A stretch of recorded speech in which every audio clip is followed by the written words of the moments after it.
Watching the Orioles, watching the Orioles,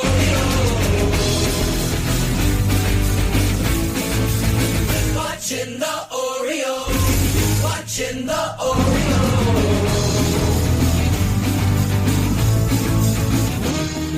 Welcome back to Bird's Eye View. When it comes to the Orioles, this weekly podcast is your official source for lack of insight and for baseless opinions. Today is December 30th, 2024, and this is episode 399.5. Wait. 399.5? Oh, yes. We're doing this again? You're assuming that anyone who's been listening long enough remembers the fact that there was an episode 99.5. Or an episode 99.9? Well, that too. But this is episode 399.5. My name is Jake English. And I'm Scott Magnus. And on this week's show, we'll barely make it look like we're trying and expect everyone to mostly be okay with that. We'll also claim not to judge because, again, the offseason's not over yet, but we're going to judge. And we'll do all that right after we lubricate the show. That's right, it's time for the drink of the week. Scott Magnus, what is it? Jake, I've got a large pint-size glass here from Independent Brewing Company, but it doesn't have beer in it. It has one fully squeezed out lemon, and then I've got 2 shots of gin in there, and then I've got a 12-ounce can of ginger beer on top. So a nice gin mule on that basis. Very nice. Very nice. I am impressed. Yes. Now, I myself am drinking a loose cannon this evening. I'm drinking it out of the Orioles bat mug that my wife gifted me last Christmas. But I don't want to talk about my loose cannon this evening. For the drink of the week, I want to regale you with a tale. Okay. I have a good friend, Dan, who comes from his home in California every year back to the ancestral fertile crescent of civilization that is Central Maryland. And he and I go out for an evening of charity work and Bible study every year for Christmas. It always ends up back at my place where we make arugula gimlets. Mm-hmm. So if you need any arugula for the rest of the week, your stockpile, I'm your guy. But our alcoholic pilgrimage this year was it was a tour of the Cecil County breweries. Okay. And we went to many of them, and we liked some of them. And so I will. Were these mostly farm breweries, or were they like real breweries on this basis? Some were less breweries than they just had the word brewery in their title. But 2 I would very highly recommend. The first is Bog Turtle Brewery in Rising Sun. And the second is Elk River Brewing Company, which I believe is not only in Elkton, but also opening up a new location in Northeast.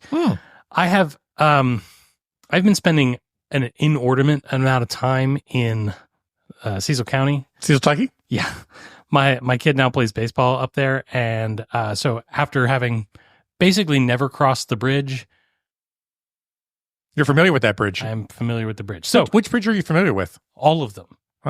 So you've gone 95 and Route 40. Well, the problem is that I had the polarity of the toll wrong, and so I was I thought that you only had to pay when you were coming into civilization, and turns out it's northbound. Yeah. So I had been going over the 95 bridge, paying the toll, and then going home via the dam. Well, this is why you normally have your ship engineer tell you which way to go. Yeah, I was dumb. Anyway, those 2 Cecil Tucky breweries come very highly recommended, and please, Cecil County residents, I say that with all the love. It has been very nice being familiarized with your local establishments. All right. Well, with that, let's go ahead and find out what is going on this week or this month or whatever we want to call it on the socials. And let's get into it. So we're going to start off on Blue Sky. And this one comes from, Hall of Famer Matt Kremnitzer. It's the Matt Kremnitzer wing of This Week on the Socials. Correct. A source with direct knowledge of the matter indicates that the Orioles are boring losers. That is an evergreen post. Yeah. Could happen at any time. What year was this from? Oh, it's 2024. Okay. Well, it could have what year is it? .gif. It could have been any year on that basis. Jake, why don't you take the next one for us? Next, we've got a post from Old Baseball News at Old Baseball News. 10,000 days ago today. This was actually 2 days ago, so we'll call it 10,002 days ago today. The Orioles host Oakland and win 8-0 in a game played without a public address announcer. Longtime PA announcer Rex Barney passes away earlier in the day. And I'm just going to ask you this. Mm-hmm. Is it just the Orioles is it just us that have like a deep, warm connection with our PA announcers? I don't think so. I think this is baseball wide, as long as someone in essence has been in that role for quite some time. I do kind of wonder if this is going to be a thing of the past, is the best way to describe it. We've obviously seen a lot of individuals over the decades, in essence, claim this mantle per se. But again, from a PA announcer standpoint, it's a part-time gig, doesn't pay very much. It'll be interesting to see, what Gen Alpha or, what even millennial PA announcer is regaled in years to come. Can I open Pandora's box? Sure. Who says that it won't be AI soon?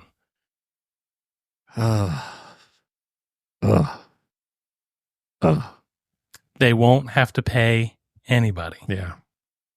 Well, with that disappointing thought, in other news on the social media, there's been a lot of critiquing this offseason so far. On social media?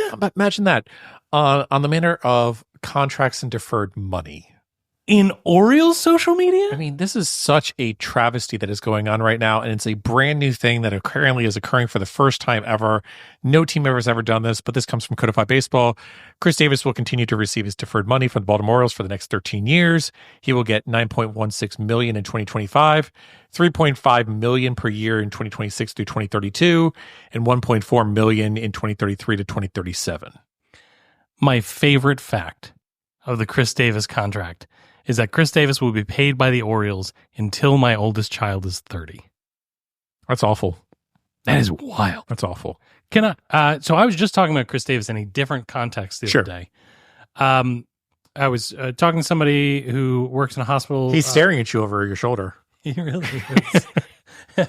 And I did not. In the new SD studio, he's just staring at Jake. Until just now. Yeah. I was talking to somebody who works for a hospital system, and they were talking about Chris Davis and his work with the hospital. Yeah. University of Maryland did the donation. Yeah. Was it $3 million? Yeah, they just poured more money into the hospital. And it got me to thinking, and listen, I don't want to steal Baltimoreans' territory here, but it is not possible. It is a fact that Chris Davis will have done more for Baltimore with his work with the hospital than he did swinging a bat. Oof. His longest lasting impact will be as a name on the side of a building that will save people's lives, and people will go, who? Who's Chris Davis? And then, us in our late 70s and 80s are going to be like, well, that's a difficult story. Let me tell you about great disappointments. But really, let me tell you about ADH medication really quickly. He will have done more for the city of Baltimore with that than by swinging a bat. No, I mean, regardless of whether that's true or not, I think, it's great to see him still engaging with the community, putting money back into the community. I know the University of Maryland hospital system is a particularly close aspect because it touched his family, dramatically. But yeah, I mean, he could easily just pick up his ball and say, when you call me, I'll show up, but I'm not in essence going to embrace the community. So good on him.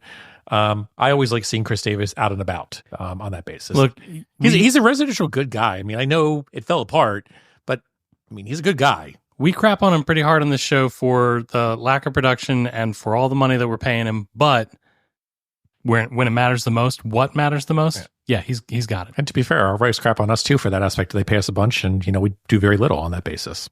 Yeah. All right. Well, we've been gone for quite some time. We have not talked since the season ended. We've been in a period of mourning, and then we went into a greater period of mourning, and we're still in a period of mourning, is the best way to put it. So why don't we take a quick break, listen to some Black Dog Prowl, and then we'll get into some off-season greetings.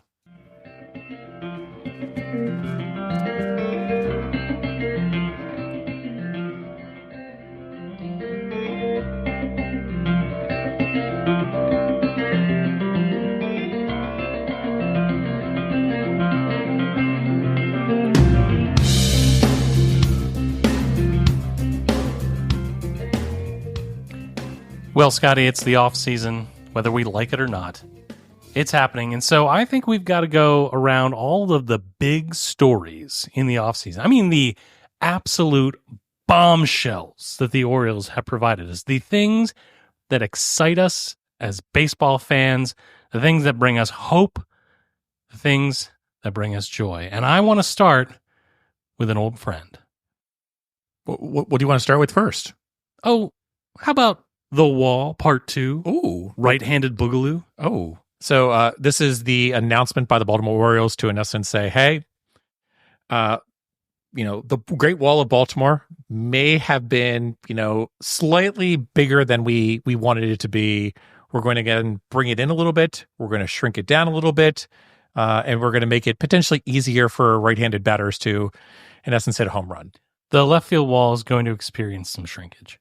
It's weird. I mean, it's you looked at it when it was first put in. You're like, okay, I get what you're trying to do there. But I mean, what's your general feel on this basis? I like how weird the wall is right now. I love the weirdness. Is it stealing home runs from our right-handed power hitters? Yes.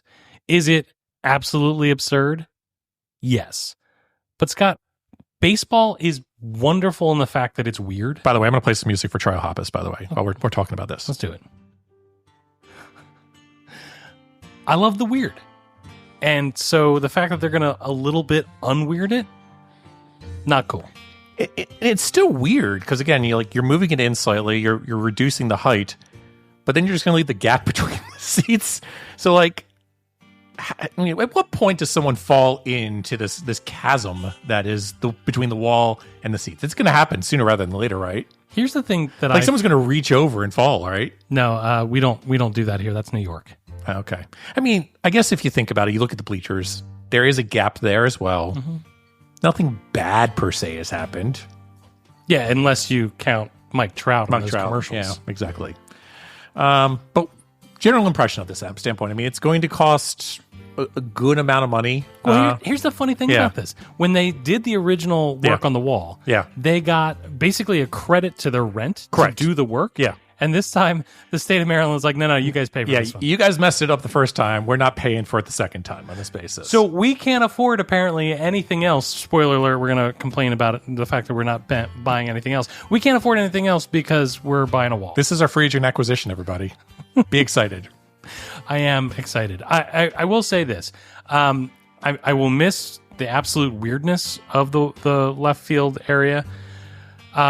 This was supposed to be able to help us bring in pitchers. Uh-huh.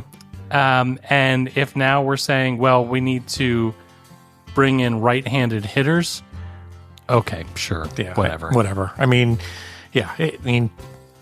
Oh, we'll see what happens. Why doesn't Boston reduce the height of the wall by 10 feet? Yeah. Because that's the wall. That's how it is.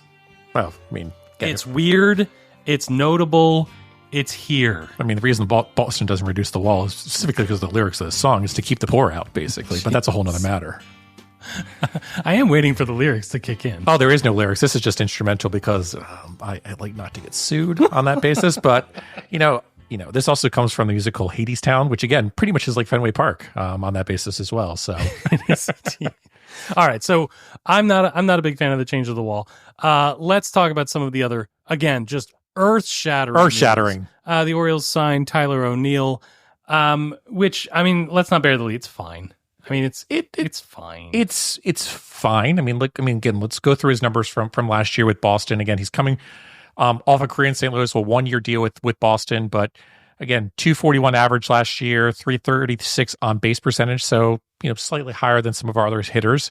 And then he had a 342 WOBA, 131 weighted runs created plus, 31 home runs. So in essence, you're looking at this and you're saying, okay, well, there's Santander.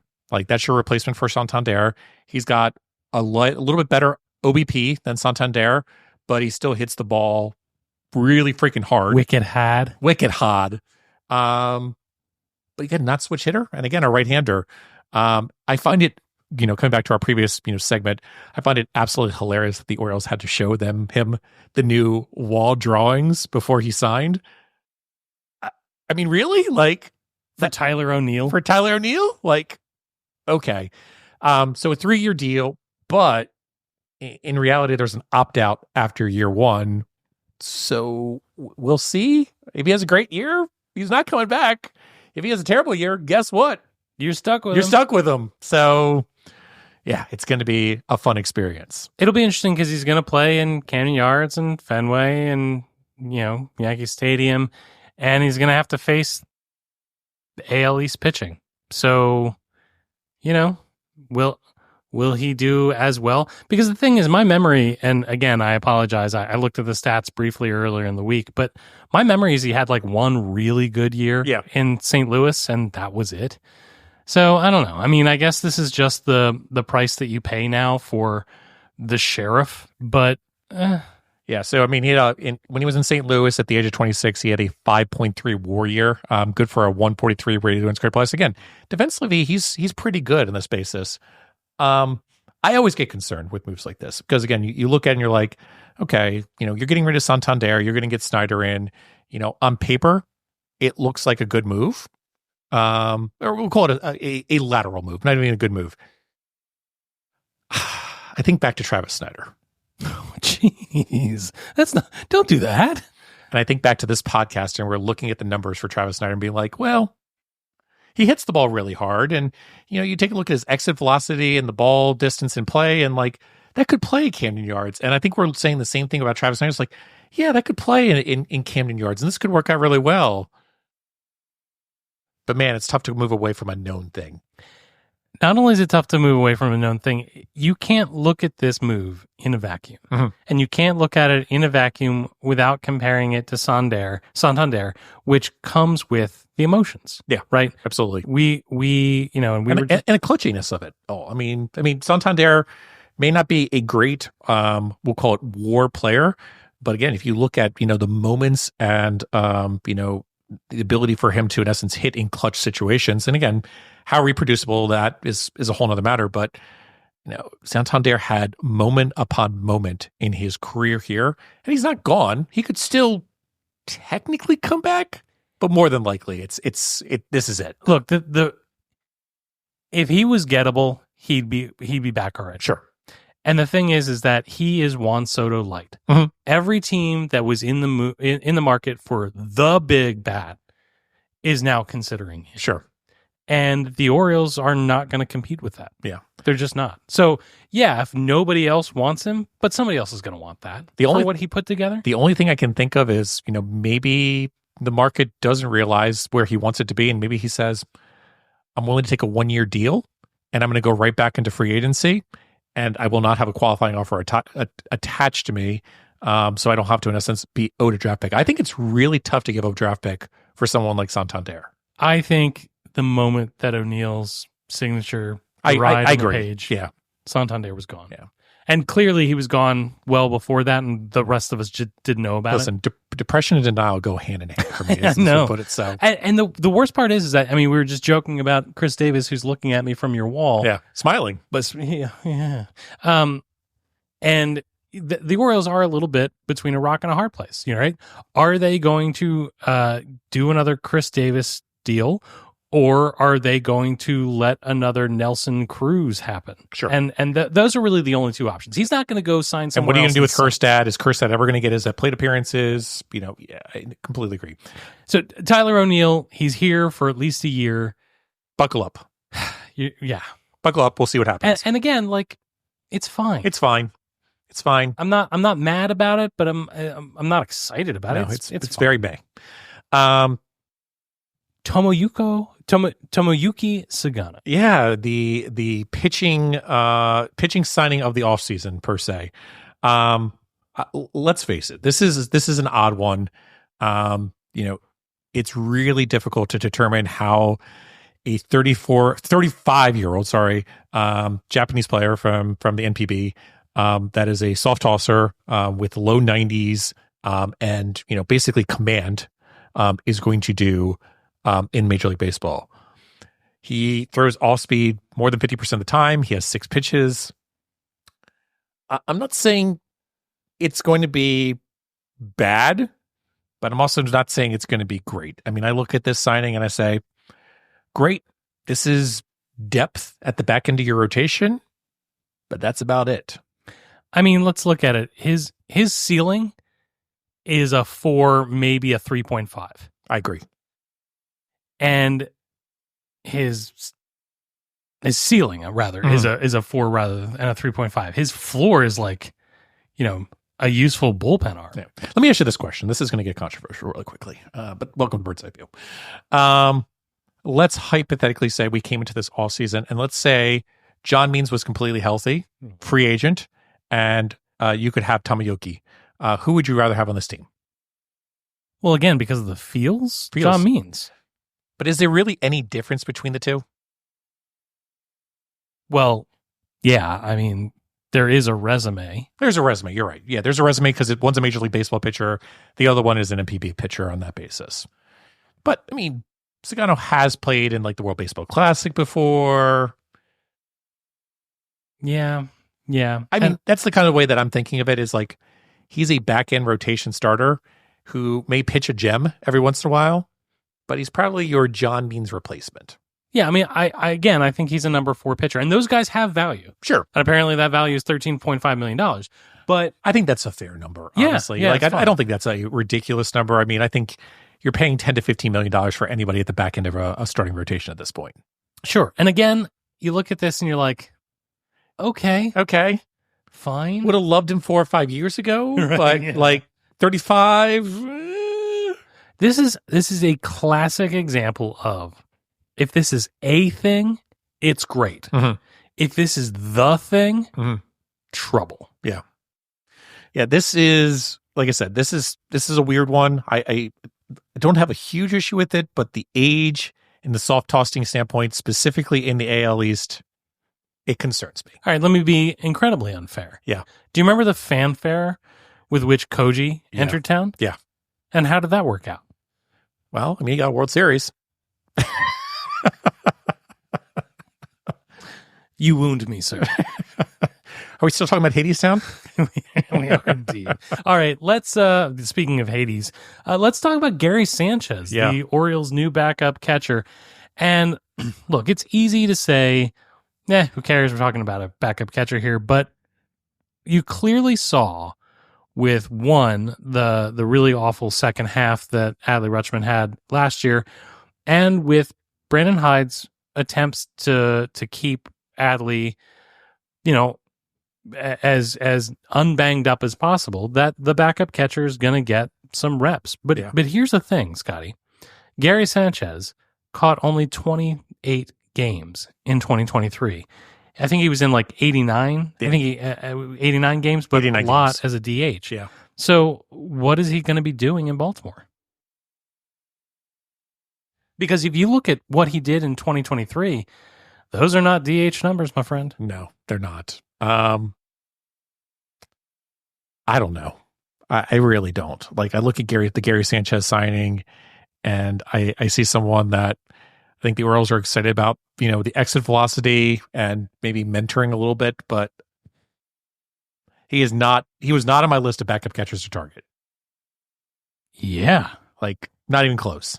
Like, I just, and people keep coming back, and we talked about this in social media. It's like, it's not a bad signing. It's just a backup catcher, but he's going to play 40 to 60 games. Like, it's a lot of games.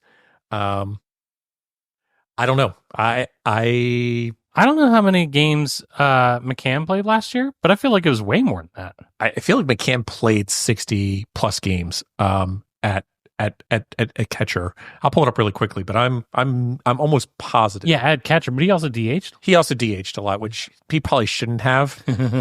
Is another matter. So Scott, he could take it in the face and just keep going. All right, so it wasn't that much. So he played 66 games last year.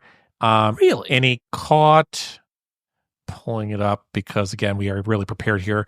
Enhance. He caught 65 games. So I'm surprised that the DH is not coming up as much as it was. Because, we did see him DH some. But yeah, it says he had 66 games and he caught 65 of those. Wow. So maybe not as much DHing or maybe partial substitutions through the game on that basis as well. But regardless, 65 games at catcher. I think it's going to be, as long as Adley stays healthy, I think we'll see Gary Sanchez behind the plate 40 plus times. And he's 31, 32. He's not 32, ancient or he's anything. Not ancient, but I wonder, does he have that much catching in him for this season without hurting you? Yeah, I don't know. And like I said, I don't know how this is going to go. He's not a great framer, in my opinion. He's not great also in holding on runners. This is one that does not really enthuse me. All right, let me try to buy you. Sure. Let me try to buy you with your heartstrings. Okay. There was one thing I noticed in his introductory press conference with the local media. Okay. On the left, Gary Sanchez. Yep. On the right-hand side of the screen, Brandon Quiones. Yeah. I love that Brandon Quiones is still there. If you haven't seen this as well, the Orioles are also looking to hire a Japanese to English translator. So apparently Brandon Quiones does not speak Japanese. Well, it's they're very close languages. Very close languages. So we'll have to find out who is the Japanese Brandon Quiones on this basis going forward. My man. Google Translate my man into Japanese. Serious question. Yeah. All right. This is Bird's Eye View. Very serious question. I realize that Gary Sanchez has, been in Minnesota. He's been in Milwaukee. Now he's here in Baltimore. Will he ever be able to wash that Yankees stink off of him? No. I got to be honest. When I saw that they had signed Gary Sanchez, my first reaction was, ugh. Yeah. No, I mean, I'm going to look at him at the plate and I'm going to be like, that's a Yankee at the plate right now. And not a great one. No. So, yeah, he's a Yankee through and through to me. Yeah. So, look, I don't like that I'm like this. Like, I don't love this about myself, but it's true. Yeah. Yeah. I would love to be more, open-minded, but I wish I was a better person in so many ways. But in Orioles baseball, no, I'm trash. Yeah, exactly. So yeah, those were the big news items for the Baltimore Orioles going into 2025. Huge. So some other obvious things: the Orioles did not re-sign Corbin Burns. The Orioles have not signed another frontline starting pitcher. And the Orioles really have not brought in anyone of, we'll call it significance or a significant upgrade to build around the young nucleus of Connor Henderson and Adley Rutschman and Jordan Westberg, or even a Jackson Holiday on that basis. We are in essence hoping that in essence they are all going to have great years once again, and that they all once again maybe take a slight step forward. Well, let's break all that apart. Sure. Would I have loved to have Corbin Burns come back? Absolutely. Yes. Did I think it was going to happen? Absolutely not. No. I'm not mad that Corbin Burns didn't come back to Baltimore. Right. I'm mad that nothing happened. Mm-hmm. I'm mad that the plan was nothing. Ultimately, Corbin Burns left. Blake Snell and Max Fried. Max Fried went to a division team in the Yankees. Mm-hmm. And the Orioles are left once again without a legitimate ace. Now, it's possible that someone like an Eflin could reform and turn into a Cy Young pitcher once again, like he has with the Tampa Bay Rays. And I think we saw some really nice spots with Eflin last year. It's a possibility that Grayson Rodriguez, in essence, becomes the ace that was promised, the gas man as it per se. It's possible that, maybe someone like a Cade Povich, in essence, says, hey, I figured it out in September, and I'm going to come in. Slim. And in essence dominate. Or, again, maybe it's a situation where Bradish defies the odds and, in essence, comes back within 14 months after having surgery in June of last year. And comes back and pitches for the Baltimore Orioles and leads them into the playoffs and leads them through the playoffs in a dominating fashion without significant recovery time. Just like last year. The plan doesn't seem to be there. That's the problem. And look, here's the thing. It's possible that the Orioles go to plan D or plan F and they unload, they open up the Brinks truck and they empty out the farm system to bring somebody in the same way they did with Corbin Burns, right? Because remember, Corbin Burns didn't get traded until February. Sure. I mean, it was shocking when it happened. Yeah. Maybe they do that again. But if they do that again, it's another 1-year rental. Yep. It's another net negative to the franchise. Yeah. And it is something that they don't build around for sustainable competition. I think that's the big deal. And I think it's not just a 2025 situation. This is a matter where you have, we'll call it 3 or 4 years of a really strong nucleus. Why would you not, in essence, go get starting pitchers that are going to be good for 3 or 4 years? Yes, at year 5, year 6, year 7, those pitchers could fall apart. But in reality, if your young nucleus is walking away at that given point, you might as well, in essence, just be like, well, that's deferred money, just like the Chris Davis deal, and we're going to basically eat the sunk cost on that basis. Why not just push all your coins into the middle and say, for the next 4 years, we're going all in, and we're going to see what happens.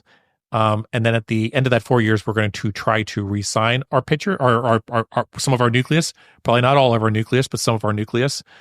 But they're just not doing anything. They're just like, well, we've got a really great nucleus here. They're all kind of developing. They're all doing a great job.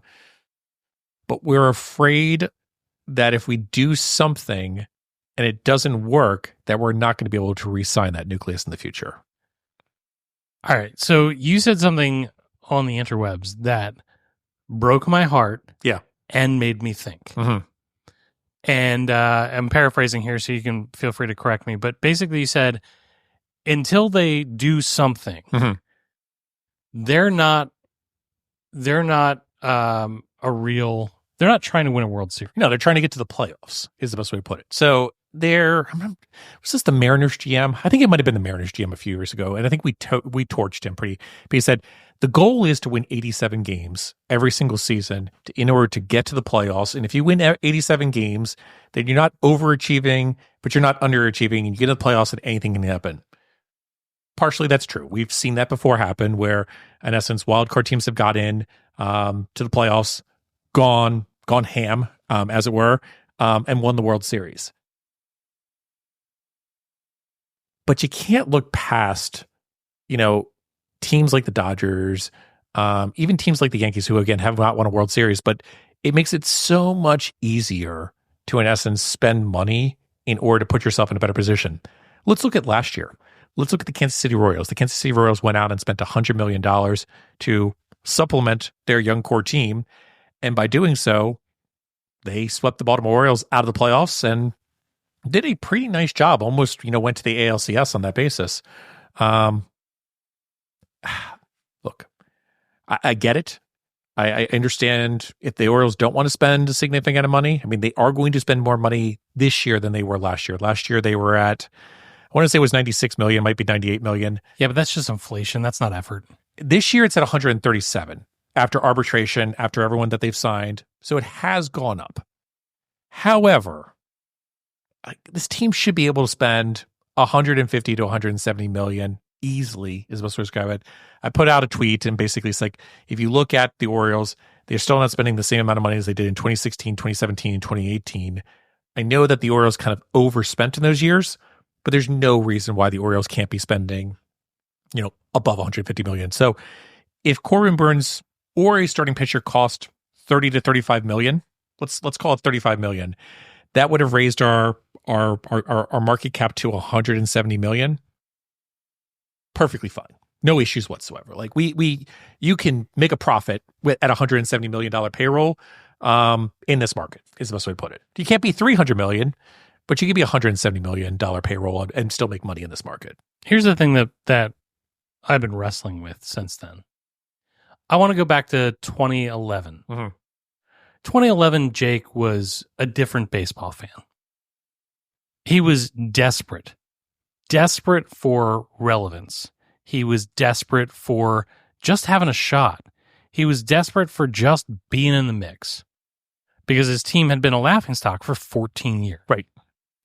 And so that guy would have looked at this strategy and said, great. Well, shoot, try to win 87 games every year. And that's great. If you can do that for a long period of time, because here's the thing, like, I don't know. I don't know. The Orioles have a window, and I don't know how long it is. But if it is longer than we think, right? Like even if the Orioles have given themselves a pretty long window of being competitive, that's good. That's a good thing. But it is impossible for 2011 Jake's expectations to even have a conversation with 2023 Jake that watched his team win 101 games. Yeah. And you look at that nucleus and you say, this could be a special team. Yeah. You put just a little bit more on top of it, and this could be this could be a World Series winning team. And that is special. I mean, you just talked about the Yankees.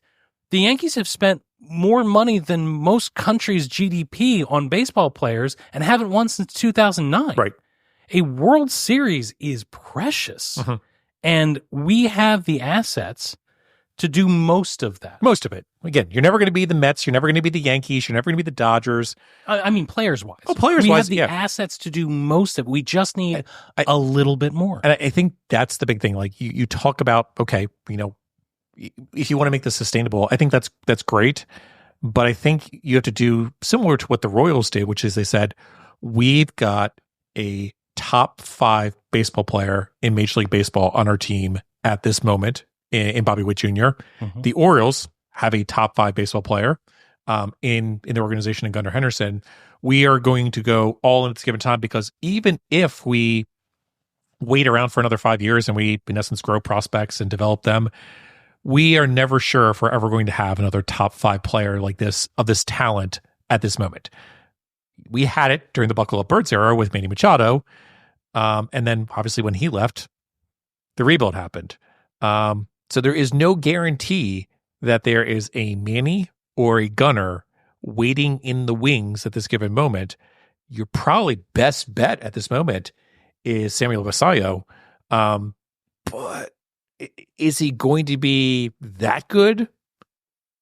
I don't know. Like, it's when you're saying like you have an 8 WAR player, there's not that many times you get 8 WAR ball players, and you have to kind of go all in when you have 8 WAR ball players to be like, all right, let's make this happen.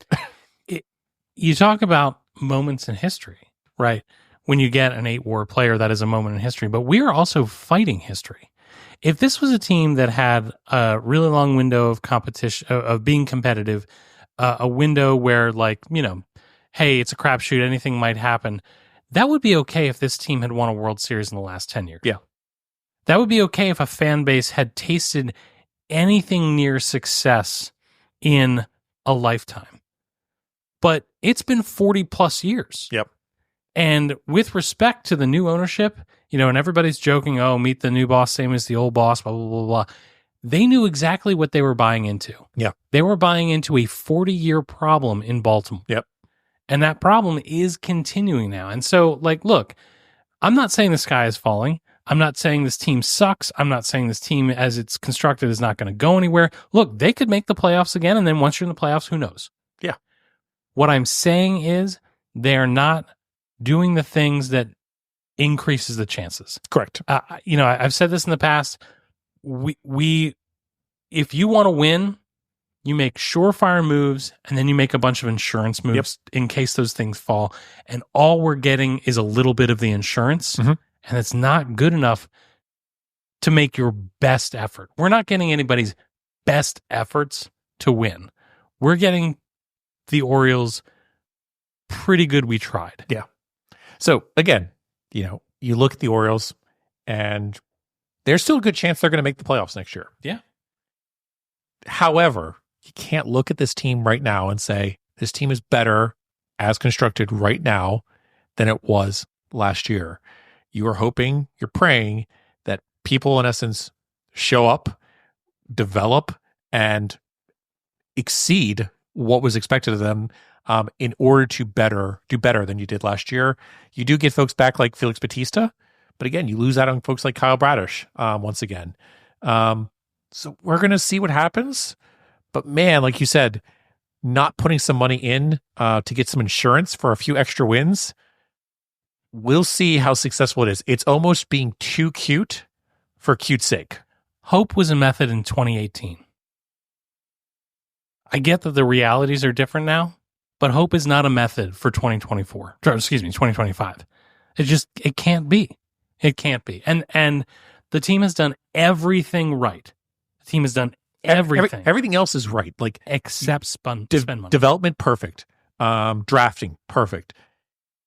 But you have to transition at one point. I said this last year. You have to transition at one point to spending money, and you can't prospect toward forever.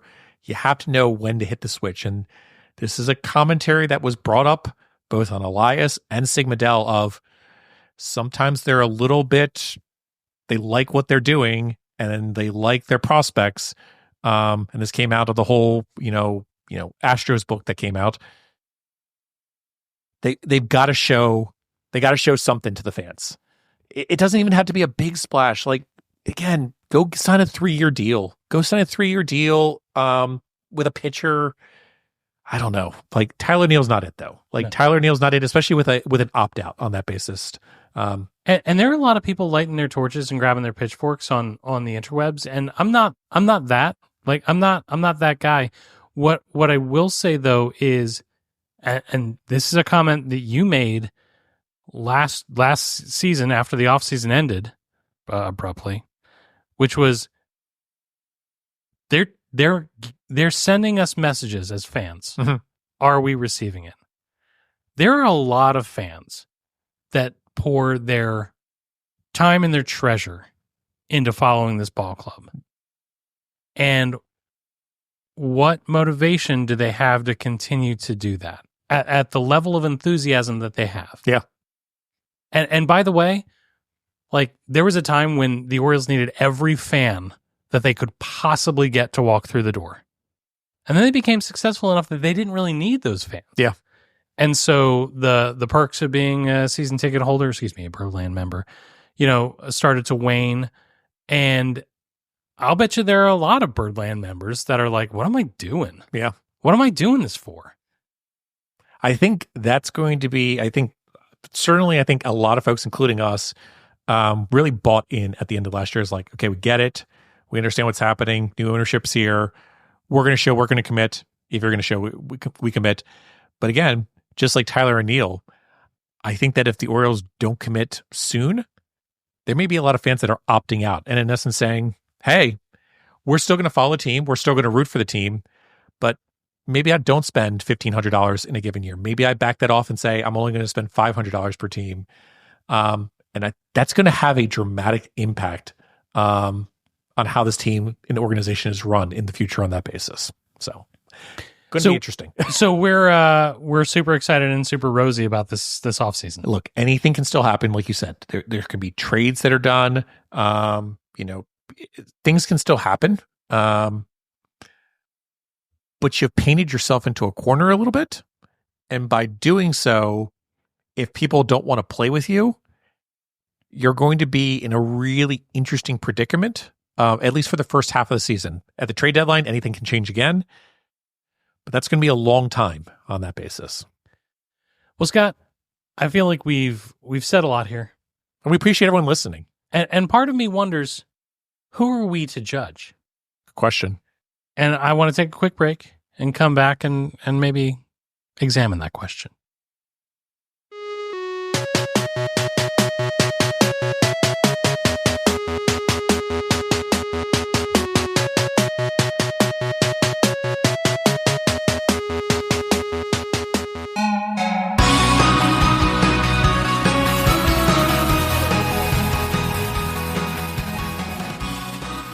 Scotty, we just poured out our hearts into these microphones. Took it in the feels. We did. And you know what? Being an Orioles fan, sometimes it can be a full contact sport. Sometimes it makes us do crazy things. Sometimes it makes us say and believe crazy things. And recognizing that, I think that there needs to be a place where we can get some of those things out into the open. And if there's one thing about Bird's Eye View that I'm very proud of, it's that we put silly Orioles spoof songs out into the universe. Yes. But if there is a second thing that I'm really proud of Bird's Eye View for, it's that it's a safe place. Safe-ish place. It's somewhat safe. If it's on the West Coast, it may not be that safe. For work, at least. If it's on the West Coast, it has a safe word. How's that? That's good. That's good. Oh, yeah. So I think that we need to acknowledge that. When it comes to the Orioles, we listen and we don't judge. That's right. We're going to listen and we're not going to judge. Scotty, this is going to be really tough for us. I know. Listen, I am an Orioles fan, and I just want to say that I have come to appreciate the City Connect jerseys, but only with the full kit, including the black pants.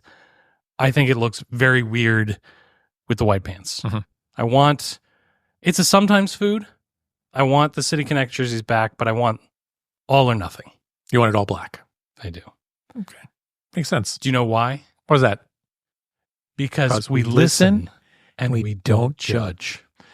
All right. So I think whoever we offer an extension to from that core, that nucleus, as we discussed, will not be as successful as the person we let leave. Something bad always happens. Like, we're going to make a move and we're going to be like, this is great. They invested. And we're like, okay, well, we had to let that person go because we can't afford everybody. And it's going to blow up in our face. I don't judge that at all. I don't think it's crazy.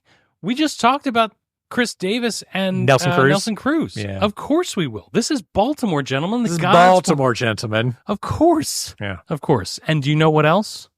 We listen and we don't judge. Scotty, I don't even know how I should be saying this, but I miss the old Dempsey's restaurant branding. And it may have been dumb. It was dumb. But it was our dumb. And whatever sports book owns it now or whatever they're going to do, it doesn't scream Baltimore. And as kitschy as it was, Dempsey's had the gray lady on the wall, and you walked in and you're like, I'm in a bar at Camden Yards in the seat of my Oriolesness. Just doesn't have the same je ne sais quoi. And I never thought I would, but I miss Dempsey's. Jake, I appreciate that commentary. Not sure I agree with that whatsoever, but we listen and we don't judge. Jake, I'm super excited for Felix Bautista coming back in 2025. When the lights flash and, Omar's whistle goes off, I'm going to be screaming like every single fan in that stadium. But I got to be honest, I don't think Felix is ever going to be as good as he was in 2023. I think the Orioles are going to not use him in the same fashion. I think they're going to be super cautious. And I think it's going to be in Felix's head to a certain regard. And I just don't think we're going to see that dominance like we did in 2023. Sorry. I want it to happen. I want the mountain to come out and just dominate. But we've had such good luck with arm injuries in the past. Yeah. So, sorry, but we listen. And we don't judge. Scott, I've made mistakes in the past. A lot. But I have made some pretty serious mistakes that are going to come to roost this season. I may have accidentally done what came across as a promise to my now 14-year-old son that he could start attending opening day games once high school started, which is next year for him. And I don't know, one, if I'm going to be able to pull him out of school, and two, if I'm going to be able to get a ticket for him. So he doesn't get to go to the 2025 game because he's still in 8th grade, right? No, yeah, you're right. 2025, he's still going to be clean. Okay. So you don't need to worry about this until 2026. Oh, this is a next year problem. Yeah, this is a next year problem. Well, this is like the Baltimore Orioles. This is a next year problem. Yeah. Don't worry about it. I'll trade for it. It'll be fine. Kick the can down the curb. We'll worry about it in 2026. Oh, thank God. I was really starting to sweat it. You're right, Scotty.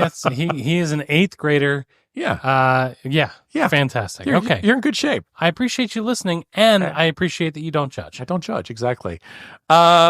So Jake, I've been thinking about this a lot, and I've been looking at the dynamics. I think this is the last year we're going to be forced to have a cable regional sports network.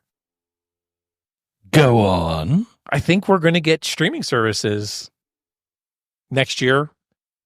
I think the Orioles are going to offer streaming. I already have streaming.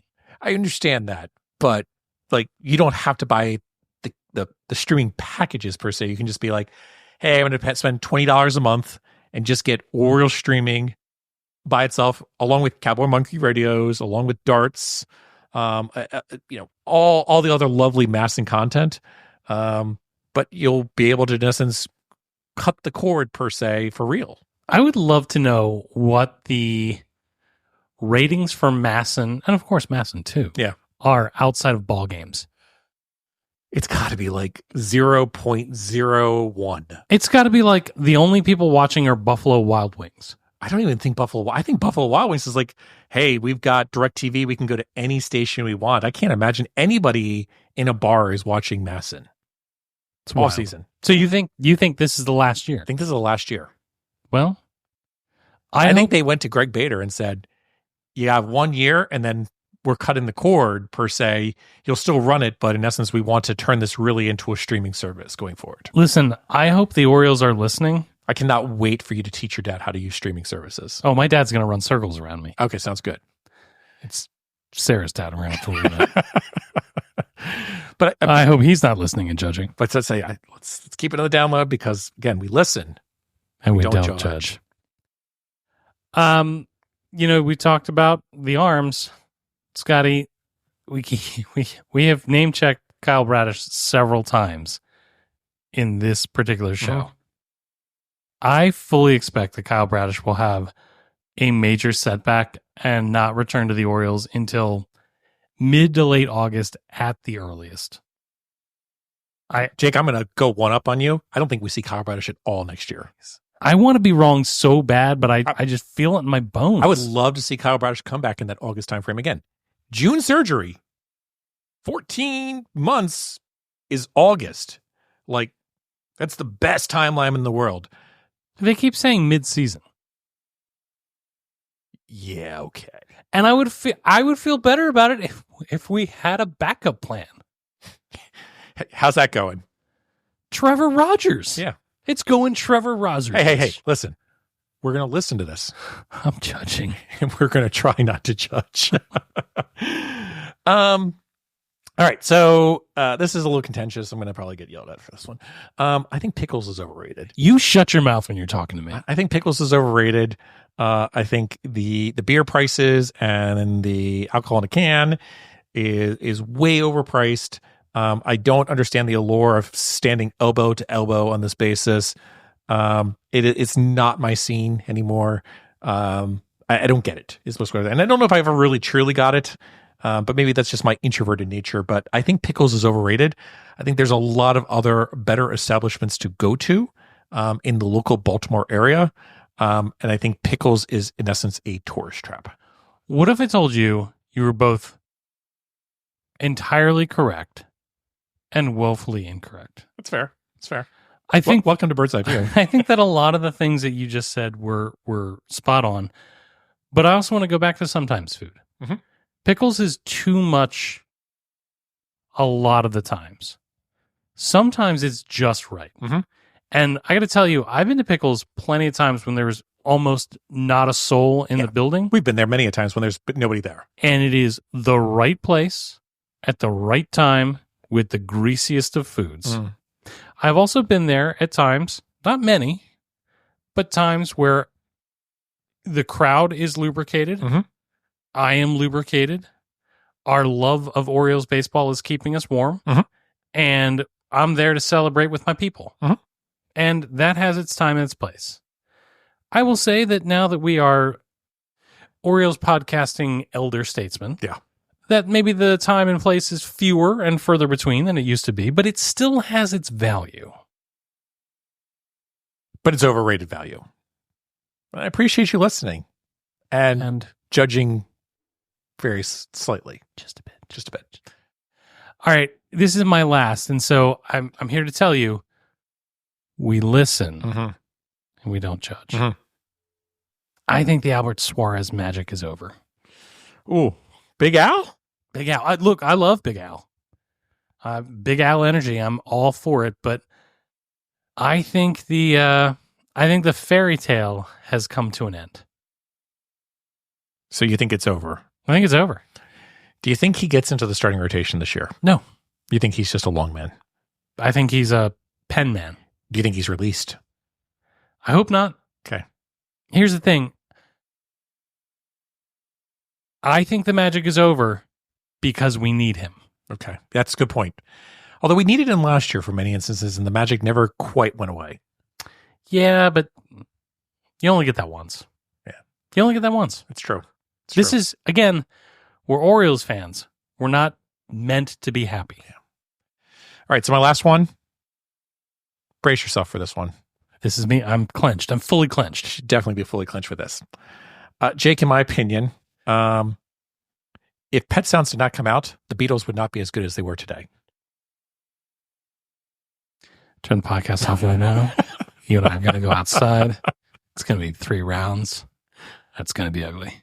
Because you're taller than me. Listen. You're stronger than me. I'm not saying Pet Sounds is better than any Beatles album. I'm just saying, without Pet Sounds, we probably don't have Sgt. Pepper. All right. Gross. I'm listening. You're apparently not listening to a damn thing. I'm listening and I'm judging. And if you think, first of all, if you really wanted to make me mad, this would have been about the Monkees and you know it. Pet Sounds is a great album. Listen, even McCartney has said, yeah, it's a great album. It inspired a lot of what the Beatles did. Sure. But again, I'm just saying, like, I think it's an underrated standpoint. I mean, when people ask who the 5th Beatle is, it should probably be the Beach Boys with Pet Sounds. Brian Wilson. Yeah, exactly.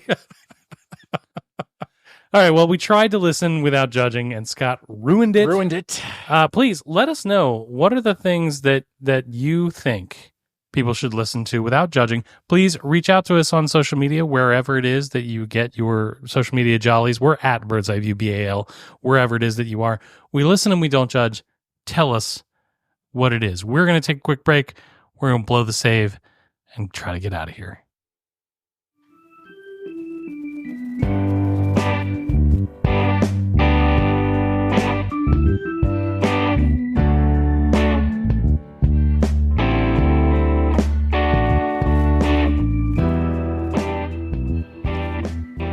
Hey, Scotty, we've been a little quiet behind the mics lately. A lot quiet. We've been a lot quiet. Look, it's no big deal. There was just there's a little bit of life craziness. That's all. Yeah, things got busy. Things got wild. But work be work, work be work, family be family, life be life. It's fine. It's fine. I have to say, you have opened up a new and impressive SD Studios, and I never thought that I would feel at home in another place, but this feels right, Scott. I'm glad that you enjoyed the handcuffs. Let me just pull back the curtain for a second. We recorded for years in my basement in the old house. Yes, and that was a weird, awful dungeon. And then you moved into your place, and we got SD Studios, which is, I mean, it's a place of legend. It will forever be in our hearts. And then once one of your kids moved into SD Studios, yes, jerk, we recorded in my home office for a couple of years. Which it just, did it have the magic? It didn't have the magic. It wasn't bad. No, not bad, but it wasn't SD Studios. It wasn't SD Studios. But when I walk in here, Scott, I feel the feels. Like I said, handcuffs will do that. So. But yeah, so things have been a little quiet lately, but we are here. We're delighted that you're still engaging with us on social media. And thanks for listening to this show. Hey, sorry. But as you may have noticed, this was decidedly not episode. You were doing halves again? 400. Yeah, this was not 400. And as I've said many times, look, I was told there would be no math with Bird's Eye View. We're, again, pulling the curtain back. We're trying to think of something fun to do with our 400th. We're circling around. We're doing this for a purpose, then. Well, purpose. Do we have a? We'll see. We're trying to do something fun for our 400th, and we'll keep you posted on that. Maybe it'll be something fun, grabbing a couple friends, maybe 1 to 10 drinks of the week. But we'll keep you posted. We'll keep you posted is the best way to put it. And if we can't figure ourselves out between now and then, you might get episode 399.75. Yeah, we'll see. There might be an opt-out in there. I'm just saying we might go backwards. We're not as consistent as maybe math would require. We don't follow the rules. We do not follow the rules here in Bird's Eye View. And that is our show. Remember, you can find this in our entire catalog of what I would call indispensable episodes at birdseyeviewbaltimore.com. Bird's Eye View is available for download wherever it is you get your podcasts. Subscribe to the show on Apple Podcast, YouTube Music, Spotify, and many others. Please remember to rate and review the show. We appreciate the feedback and encourages other people to listen for the first time. Come and get social with us. You can email us at contact@birdseyeviewbaltimore.com. You can find us all over social media. We're on Instagram, Facebook, Threads, Snapchat, and while it's still legal to do, we have one of those ticks and talks. We still have a presence over at the place run by the free speech absolutists, and we're settling in nicely over at Orioles Blue Sky at Bird's Eye View, BAL. And with that, Baltimore and beyond, I'll bid you all a fond adieu. Good night, Baltimore. Be safe out there, and let's go O's.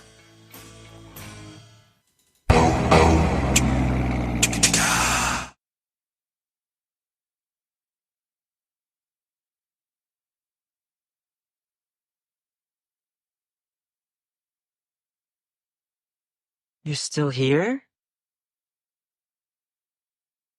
It's over. Go home. Go.